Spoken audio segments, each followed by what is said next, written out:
Kalian bertiga nggak kenapa-kenapa kan? Kami berempat sehat kok, Pak. Alhamdulillah aman. Sontak semua orang yang berada di situ terdiam dan tiba-tiba ada seorang anggota tim SAR yang badannya agak pendek berkata, "Kalian yang selamat hanya bertiga. Teman kamu yang satu lagi sudah meninggal karena hipotermia di Sabana Besar. Kami menemukannya 3 hari yang lalu." Mendengar perkataan tim SAR seperti itu, kami langsung terkejut. Lalu saya bilang, "Pak, ini kami lengkap." Kemudian saya dan teman saya menoleh satu sama lain, ternyata benar saja. Kami hanya tinggal bertiga.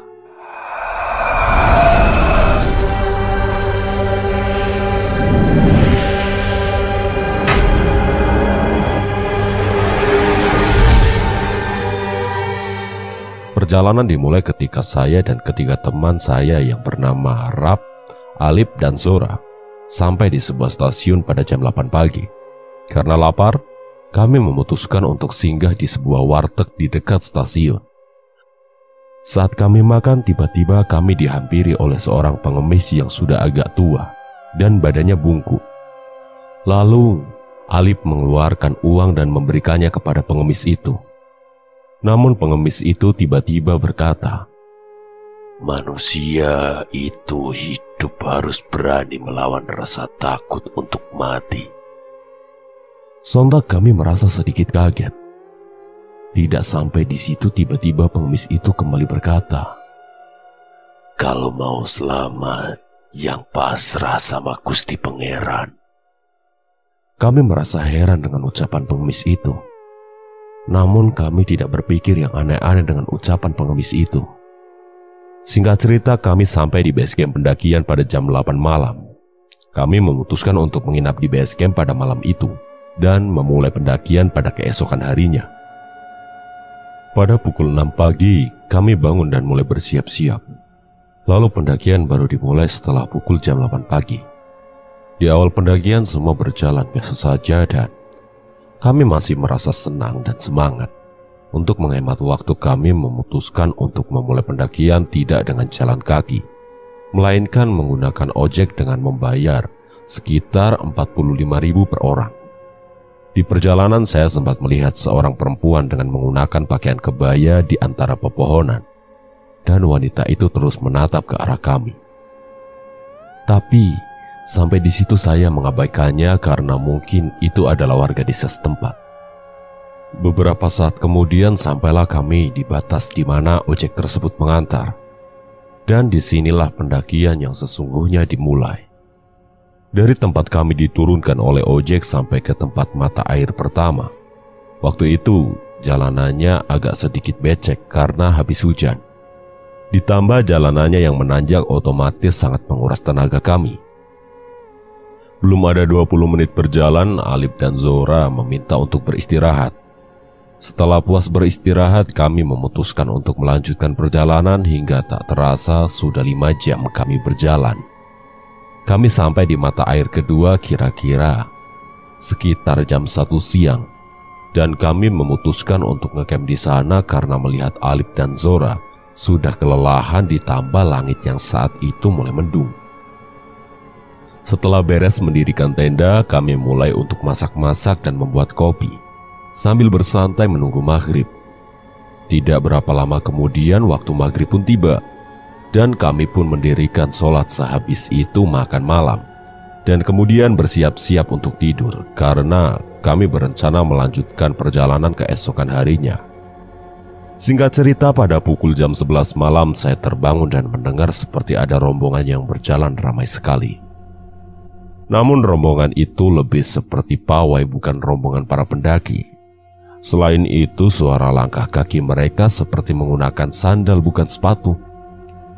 Serta mereka membawa pencahayaan seperti cempluk. Beberapa saat kemudian Zora pun ikut terbangun dan bertanya, "Ngapain lo?"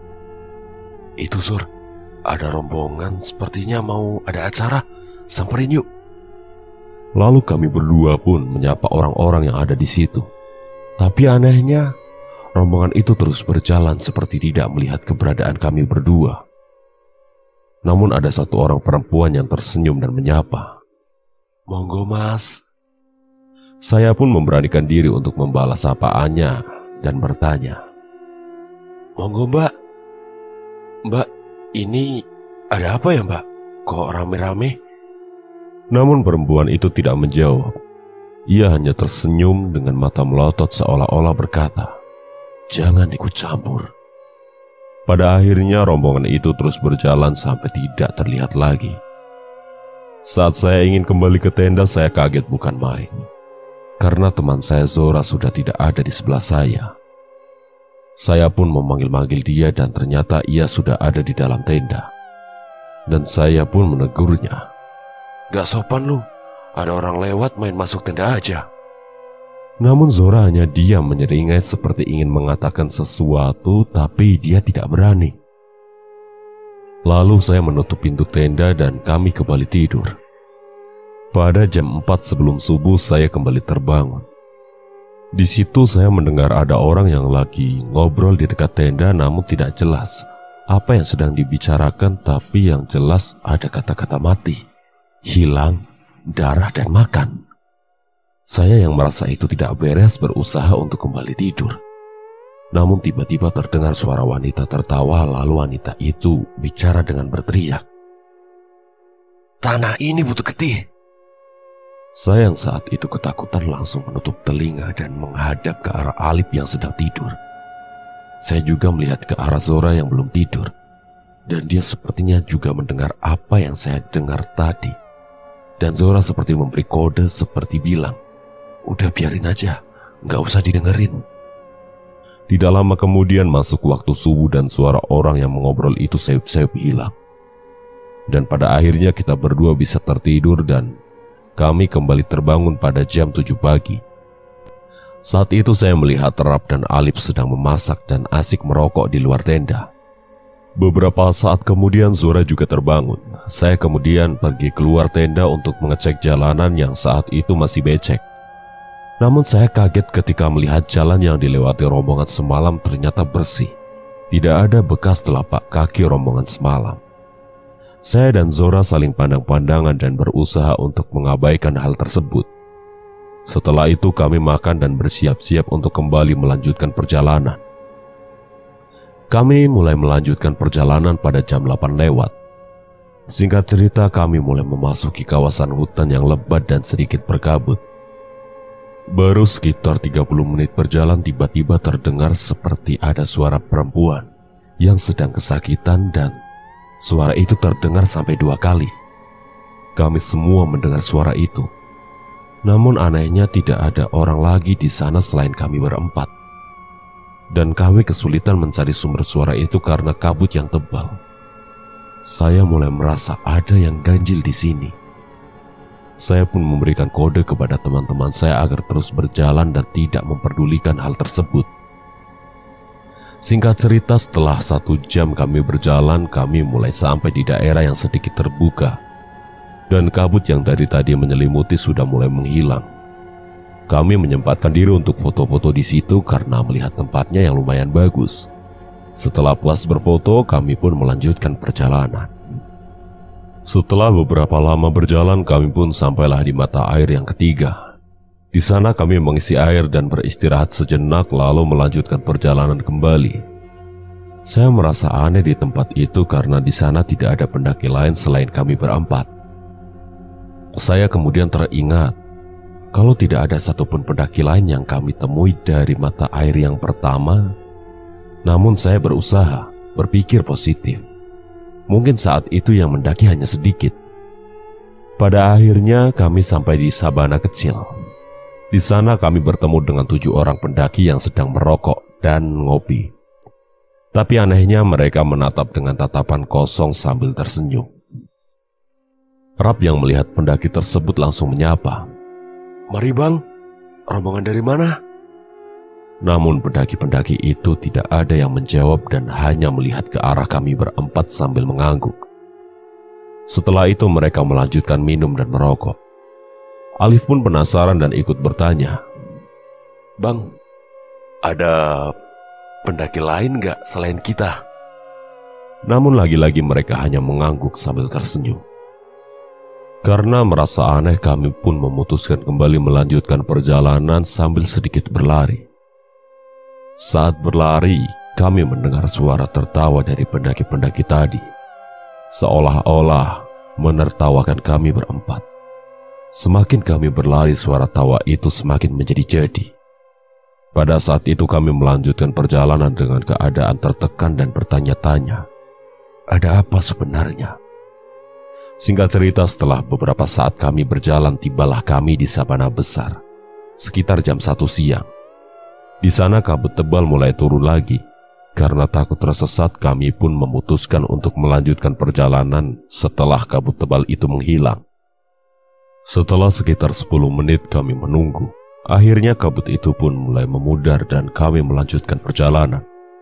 Setelah beberapa saat kemudian sampailah kami di tempat pemberhentian selanjutnya pada jam 2:30 sore.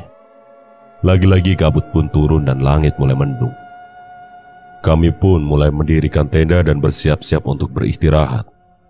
Saat menjelang maghrib, kami pun bersiap-siap untuk sholat sambil mencoba untuk sholawatan. Singkat cerita, tidak terjadi apapun sampai Isya.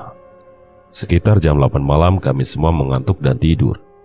Selang beberapa jam kemudian kami semua terbangun. Kami terbangun karena mendengar suara minta tolong. Bukan hanya satu tapi banyak sekali. Seperti meraung-raung minta tolong kepada kami. Alhasil kami sangat ketakutan dan tidak berani keluar. Lalu kami pun mematikan lampu di tenda kami, karena kami berpikir kalau makhluk-makhluk itu terganggu karena lampu tenda. Namun dugaan kami ternyata salah besar. Justru gangguannya semakin menjadi-jadi setelah kami mematikan lampu. Rap merasa seperti ditiup telinganya, dan merasa seperti ada yang memukul ke arah punggungnya. Sedangkan Alip seperti ada yang memegangi kepalanya, dan yang lebih gilanya lagi, dia seperti memegang sesuatu yang basah, lengket dan bau amis. Kami pun mulai kembali bersolawat dan beristighfar. Hingga perlahan-lahan akhirnya suara itu hilang dan kami pun memberanikan diri untuk kembali menyalakan lampu tenda. Di situ saya melihat Alip menangis dan dia berteriak, Kita kenapa sih? Kenapa jadi gini? Gue capek. Udah kalau mau matiin gue sekarang. Mendengar teriakan Alip seperti itu, sontak Rap menampar Alip dan berteriak, Lip, lu kenapa? Sadar woi. Kita di sini semua capek. Istighfar dan jangan ngomong yang aneh-aneh. Lu mau selamat gak? Setelah itu, tenda kami tiba-tiba seperti ada yang menyeret dan kami pun sontak berteriak dan meminta ampun. Saya pun berkata, Bah, ngapunten, kita besok turun. Jangan ganggu. Biarin kita tidur semalam lagi di sini. Setelah ucapan itu, suasana kembali mendadak jadi tenang. Tapi kami berempat menangis sejadi-jadinya karena ketakutan. Dan pada malam itu kami tidak bisa tidur dan hanya terdiam sambil sesekali menangis. Sampai sekitar jam 2 malam kami semua ketiduran. Beberapa saat kemudian saya kembali terbangun dan saya kaget bukan main. Karena ketika saya membuka mata ternyata saya berada di luar tenda, di dekat pohon pinus. Dan ketiga teman saya pun juga berada di luar tenda, terpencar-pencar di sekitar lokasi itu.